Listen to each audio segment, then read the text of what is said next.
दोस्तों कहानी शुरू होती है और हम डेविड नाम के इस खच्चर को देखते हैं जो अपनी खटारा बाइक पर बैठकर लंबे सफर के लिए निकला हुआ था। धीरे धीरे रात होने लगती है और डेविड भी बाइक चलाते चलाते इतना थक चुका था कि उसकी रीढ़ में दर्द हो रहा था और तभी उसकी नजर जंगल के बीचों बीच बने एक घर पर पड़ती है। डेविड वहाँ रुककर आराम करना चाहता था, लेकिन उसकी फटी पड़ी थी कि कहीं घर का मालिक उसकी रीढ़ ना तोड़ दे, इसलिए वो चुपचाप घर के पास में बने एक स्टोर में घुस जाता है और वहीं सो जाता है। अगली सुबह जब डेविड की नींद खुलती है तो उसकी नजर लिली नाम की एक लड़की पर पड़ती है जो वहाँ खड़ी उसे ही घूर रही थी। लिली उससे पूछती है कि हराम के पिल्ले तू है कौन। वो कहता है कि मेरा नाम डेविड है, मैं लॉन्ग ड्राइव के लिए निकला हुआ था, लेकिन बाइक चलाते चलाते मेरी रीढ़ में दर्द होने लगा तो मैं यहीं रुक गया, माफ करना बस मैं जा ही रहा था। लिली कहती है कि ठीक है अब जल्दी निकल यहाँ से। अब डेविड जैसे ही वहाँ से जाने लगता है तभी उसकी नजर लिली की दो खूबसूरत बहनों पर पड़ती है, जिनको देखते ही उसका सामान किसी सिपाही की तरह तन जाता है और वह वहीं रुक जाता है। तभी लिली की बहनें लिली से पूछती है कि ये लड़का कौन है। लिली कहती है कि ये पास से ही गुजर रहा था, ड्राइव करते करते थक गया तो हमारे स्टोर रूम में रुक गया। अब वो दोनों बहन डेविड को देखकर खुश हो जाती हैं और पूछती हैं कि क्या तुम हमारे साथ नाश्ता करना चाहोगे, जिस पर डेविड भी उनकी बात मान लेता है और उनके साथ अंदर चला जाता है, जहाँ उनका घर देखकर डेविड दंग रह जाता है, क्योंकि वो घर बाहर से जितना सुंदर दिखता था अंदर से भी उतना ही शानदार था। इसी बीच वो तीनों बहनें उसके लिए नाश्ता लेकर आती हैं, जिस पर डेविड इस तरह टूट पड़ता है जैसे वो साला 6 महीनों का भूखा हो। तभी बड़ी बहन बताती है कि मेरा नाम सैमेंथा है, बीच वाली का नाम नताशा और सबसे छोटी वाली का नाम लिली है। फिर नाश्ते के बाद वो तीनों बहनें डेविड से बातें करने लगती हैं। वो बताती हैं कि हमारे माँ बाप कई साल पहले ही मर गए थे और अब हम तीनों इसी घर में रहती हैं, जिस पर डेविड कहता है कि मेरा भी इस दुनिया में कोई नहीं है, इसलिए मैं बाइक लेकर इधर उधर भटकता रहता हूँ। अब वो तीनों बहनें डेविड को कुछ दिन उनके साथ ही रुकने को कहती हैं, जिस पर पहले तो डेविड उन्हें साफ मना कर देता है और वहाँ से जाने लगता है, लेकिन तभी उन तीनों बहनों की खूबसूरती देखकर उसका दिमाग घूम जाता है। सोचता है कि ऐसी माँ लड़कियों को बजाने का मौका पता नहीं फिर कब मिलेगा, इसलिए मैं थोड़े दिन तो उनके साथ रुक ही सकता हूँ। जिसके बाद वो उनके पास आता है और कहता है कि मैं तुम्हारे साथ रुकने के लिए तैयार हूँ। फिर कुछ देर बाद वो सभी पास वाली झील में पहुँच जाते हैं। डेविड जल्दी से पानी में कूदकर नहाने लगता है, जबकि वो तीनों बहनें उसे घूर घूर कर देख रही होती हैं, जैसे कि वो भी उससे मजदूरी करवाने के लिए तड़पी जा रही हूँ। फिर झील में नहाने के बाद वो तीनों डेविड को जंगल में घुमाने ले जाती हैं, जिस बीच वो उसे एक बड़ा सा पुराना महल दिखाती हैं। कहती हैं कि इस महल में हमारे दोस्त रहते हैं और उनके पास अंधा पैसा है, जो सुनकर डेविड भी उन महल वालों से दोस्ती करने के लिए उतावला हो जाता है, लेकिन बहनें उससे कहती है कि सही समय आने पर तुम उनसे जरूर मिलोगे। थोड़ी देर बाद सभी घर पर वापस आ जाते हैं। हम डेविड को देखते हैं जो सैमेंथा से कुछ बातें कर रहा था। इसी बीच उसे अपनी बाइक की आवाज सुनाई देती है, जिसे सुनकर डेविड उसके पीछे पीछे भागने लगता है और देखता है कि उसकी बाइक नताशा चला रही थी। वो जंगल के कच्चे रास्ते पर फुल स्पीड में बाइक दौड़ा रही थी, जिस वजह से उसे चोट भी लग सकती थी। डेविड चिल्लाता है कि भीड़ की लिमंडी बाइक रोक, तुझे चोट लग जाएगी, लेकिन नताशा तो अपनी ही गीड़ मस्ती में थी और वो बाइक नहीं रोकती। वहीं डेविड उसकी इस हरकत से परेशान हो जाता है और तभी उसका सड़ा हुआ मुंह देखकर नताशा भी बाइक रोक देती है, जिसके बाद उसके पिछवाड़े में पता नहीं क्या चूल मचती है और वो जंगलों के बीच में भागने लगती है, जिसके पीछे पीछे डेविड भी दौड़ने लगता है। भागते भागते वो दोनों एक झील के पास पहुंच जाते हैं। फिर नताशा अपने पूरे कपड़े उतारकर झील में कूद जाती है और डेविड भी उसके पीछे पीछे उस झील में चला जाता है, जहां नहाते नहाते वो दोनों एक दूसरे के करीब आते हैं और वहीं पर धुआंधार मजदूरी करना शुरू कर देते हैं। फिर थोड़ी देर बाद रात हो जाती है।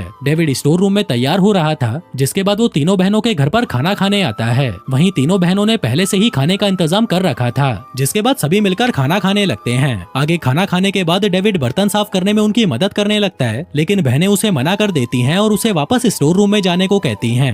अब डेविड जैसे ही स्टोर रूम की तरफ जाने लगता है तभी वो कुछ सोचकर रुक जाता है। दरअसल वो उनको डिनर के लिए थैंक यू कहना भूल गया था, इसलिए वो थैंक यू बोलने के लिए वापस घर में आता है, लेकिन अंदर आने पर उसे वहाँ कोई दिखाई नहीं देता। ऊपर से जिस रसोई में वो तीनों बहनें काम कर रही थी उस रसोई में खाने का सामान तक गायब था। तभी डेविड उनके बेडरूम में जाकर देखता है तो वहाँ पर भी कोई नहीं होता, जो देखकर वो हैरान हो जाता है कि भीड़ के लिंड ये सब क्या है। डेविड परेशान होकर उन तीनों को जंगल में ढूंढने निकल जाता है, लेकिन वहाँ पर भी उसे कोई नजर नहीं आता। पर तभी उसकी नजर वहाँ जल रही आग पर पड़ती है, जहाँ वो तीनों बहनें उस आग के पास खड़ी कुछ तो कर रही थीं और उनके चेहरे पर कोई भी एक्सप्रेशन नहीं था। वहीं उन तीनों को इस तरह देखकर डेविड की फटकर 464 हो जाती है और वो जैसे ही वहाँ से भागने लगता है तभी उसके कदमों की आहट सुनकर वो तीनों बहनें सतर्क हो जाती हैं। डेविड गींड फटी में कहीं छुपने की कोशिश करता है, जबकि वो तीनों बहनें उसे ही ढूंढ रही थी। जल्दी ही बड़ी बहन सैमेंथा उसे पीछे से धप्पा कर देती है और उससे पूछती है कि साले तू छुप क्यों रहा है। डेविड झूठ बोलता है कि नहीं मेरी जान, मैं तो तुम्हारे पास ही आ रहा था, वैसे तुम तीनों यहाँ कर क्या रही थी। सैमेंथा बताती है कि हम हर महीने एक रिवाज करती हैं और आज भी हम उसी रिवाज को करने यहाँ पर आई थी। इसके बाद जब सभी घर वापस आते हैं तो रसोई में पूरा सामान देखकर डेविड की फिर से फट जाती है।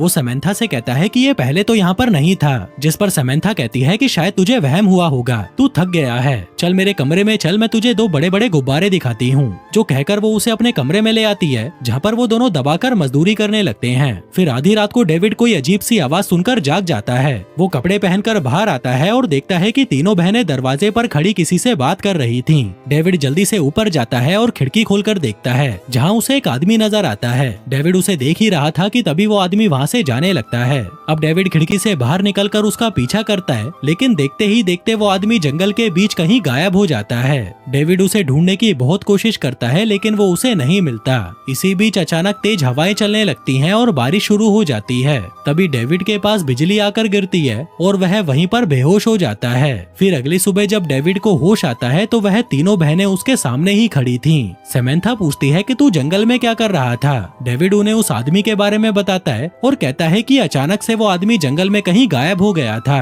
वैसे वो आदमी था कौन? नताशा कहती है कि वो तो महल का नौकर था, आज महल में पार्टी है तो वो हमें इनवाइट करने आया था। डेविड पूछता है कि वो रात को ही तुम्हें इनवाइट करने क्यों आया था। बहनें बताती हैं कि महल वाले रात को ही न्योता भेजते हैं। तुम छोड़ो ये सब बातें, तुम बस आराम करो, क्योंकि आज रात को तुम्हें हम तीनों को साथ में बजाना है। फिर शाम को वो तीनों बहनें तैयार होकर महल की पार्टी में जाने लगती हैं, जहां वो अपने साथ डेविड को भी ले जाती हैं। अब महल वहां से काफी दूर था तो महल वालों ने घोड़ा गाड़ी भेजी थी। फिर महल में पहुंचकर वो देखते हैं कि वहां पर तो बहुत सारे परिवार आए हुए थे। आगे वो तीनों बहनें डेविड को महल के परिवार से मिलवाती हैं। उस महल के मालिक का नाम जोनाथन था और वो डेविड का बहुत जोरों शोरों से स्वागत करता है। लेकिन तभी अचानक बाकी परिवार वाले डेविड से शैतान और मौत के बारे में सवाल पूछने लगते हैं, जिस सबसे डेविड की घिन फटना शुरू हो जाती है। इसलिए वो उन्हें छोड़कर अकेला ही उस महल में घूमने लगता है। इसी बीच उसे कमरे में लिली मिलती है। वो उसे खींचकर कमरे के अंदर ले जाती है और वहीं पर उसके साथ मजदूरी करना शुरू कर देती है। फिर अगली सुबह जब वो चारों बातें कर रहे थे, तभी डेविड उन तीनों बहनों से कहता है कि मैं तुम तीनों से प्यार करने लगा हूँ और मैंने फैसला कर लिया है कि अब से मैं हमेशा तुम्हारे साथ ही रहूंगा। डेविड की बात सुनकर वो तीनों उससे पूछती है कि क्या तुम सच में हमसे प्यार करते हो। वो कहता है कि हाँ, चलो अब तीनों एक एक करके मेरे ऊपर आ जाओ। पर तभी वो तीनों बहनें खड़ी होती हैं और डेविड पर हमला करना शुरू कर देती हैं। दरअसल वो तीनों बहनें चुड़ैलें थीं और उनका असली रूप देखकर डेविड की फट जाती है, जिसके बाद वो तीनों डेविड को कुत्ते की तरह मारने लगती हैं। डेविड भागने की बहुत कोशिश करता है, लेकिन वो बच नहीं पाता